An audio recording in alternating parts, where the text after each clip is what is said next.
আমার ছাদ বাগানে আবার একটা নতুন ভিডিও নিয়ে চলে এসেছি। আমার ছাদ বাগানের প্রত্যেকটা লেবু গাছগুলোই আমি এক জায়গায় করেছি, দেখতেই পাচ্ছ। আর এই একটা লেবু গাছ টব থেকে বার করা হয়েছে। আমরা এই লেবু গাছগুলো থেকে ফল সংগ্রহ করেছিলাম, তোমাদের একটা ভিডিও দিয়েছিলাম। আর এই লেবু গাছগুলোর অত্যন্ত শিকড় হয়ে গেছে, তাই শিকড়গুলোকে আবার রিপোর্টিং করে আমরা ফল নেওয়ার জন্য নতুনভাবে টবে সুন্দরভাবে কাটিং করব।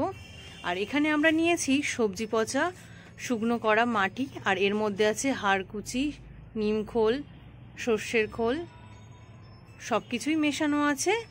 আপনারা দেখতে থাকুন পুরো ভিডিওটা। দেখো আমার লেবু গাছের অবস্থাটা, পুরো শিকড় ভর্তি হয়ে গেছে, এর একদম কোনো খাদ্যই নেই মাটির মধ্যে। গাছটাকে আবার রিপোর্টিং করতে হবে। দেখো গাছটা তুলে দেখাচ্ছি কি অবস্থা হয়েছে। দেখো পুরো শিকড় ছড়িয়ে একদম ভর্তি হয়ে গেছে। ভালো করে কাটিং করে নিতে হবে। এই যে দেখুন গাছটা তোলা হলো। গাছটায় দেখো কত পরিমাণে শিকড় হয়ে গেছে, আর উপরেও কত ছোট ছোট গাছ হয়েছে, সেগুলো পরিষ্কার করে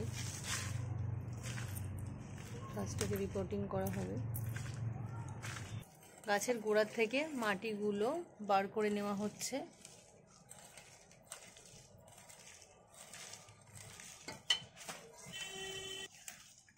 এবার অতিরিক্ত শিকড়গুলো আমরা কেটে নেব।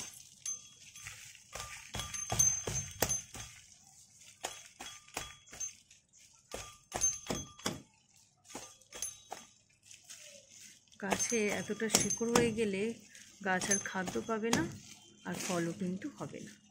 দেখো কতটা শিকড় কাটা হয়ে গেছে। দেখো গাছটা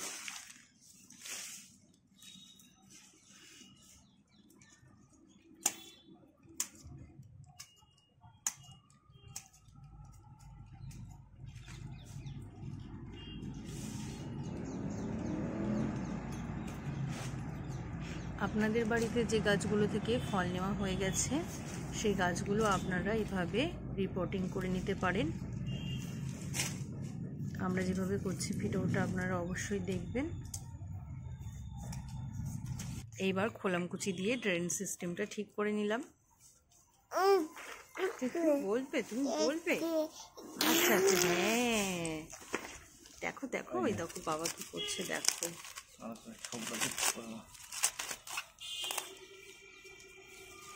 এবার নারকেলের ছোবড়াটা আমরা দিয়ে দেবো। নারকেলের ছোবড়াটা দিলে ড্রেন সিস্টেমটা ভালো হবে। হ্যাঁ, আগে থেকে চেলে রাখা মোটা দানার যে মাটিগুলো, সেগুলো আমরা তলায় দিয়ে দেব। এবার গাছটা বসিয়ে দেব। আর আমরা এই যে মাটিটা রেখেছিলাম, এই মাটিটাতে যে মেশানো ছিল যে সারগুলো আপনাদেরকে আগে বলেছিলাম, এবার সেই মাটিটা আমরা টবটাই ভর্তি করে দেব। গাছটা বসানোর সময় আপনারা সবসময় খেয়াল রাখবেন গাছের কাণ্ডটা যেন সোজা থাকে, যেন বেঁকে না যায়।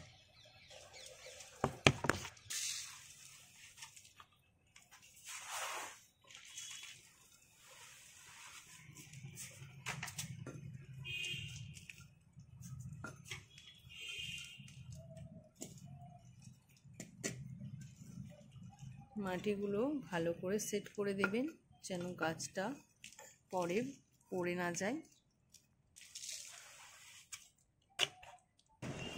গাছটা কিন্তু আমাদের বসানোর রেডি হয়ে গেছে। এই দেখো, আর এই দেখো, আর এই আর একটা গাছও কিন্তু রেডি হয়ে গেছে। এই দেখো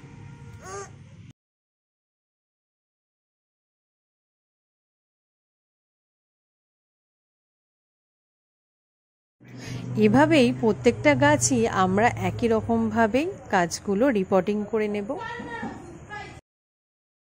গাছ বসানোর সময় আপনারা ভালো করে মাটিটা কিন্তু সেট করে নেবেন, যাতে গাছের গোড়াটা যেন হেলে না যায়।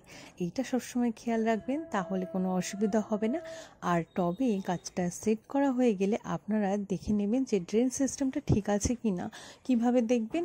আপনারা এক বালতি জল কিন্তু টবে ঢেলে দেবেন, আর যখন দেখবেন যে জলটা পুরোপুরিভাবে পাস হয়ে গেছে, তখনই বুঝে নেবেন যে আপনার ড্রেনটা পুরোপুরিভাবে ঠিক আছে, জলটা ক্লিয়ার হয়ে বেরিয়ে যাচ্ছে, আপনার টবে আর কোনো সমস্যা হচ্ছে না।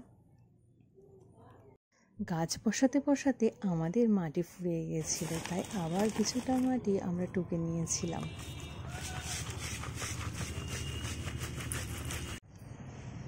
গাছ বসাতে বসাতে সন্ধে হয়ে গেছিলো, তাই আমি ভিডিওটা করতে পারিনি। পরের দিন সকালে দেখো তোমাদেরকে প্রত্যেকটা গাছ দেখাই, কতগুলো গাছ আমার একসাথে রিপোর্টিং করা হয়েছে। আর আমার ভিডিও তোমাদের কেমন লাগলো আমাকে অবশ্যই জানিও। দেখা হবে আবার কোনো ভিডিওতে। সবাই ভালো থাকবেন।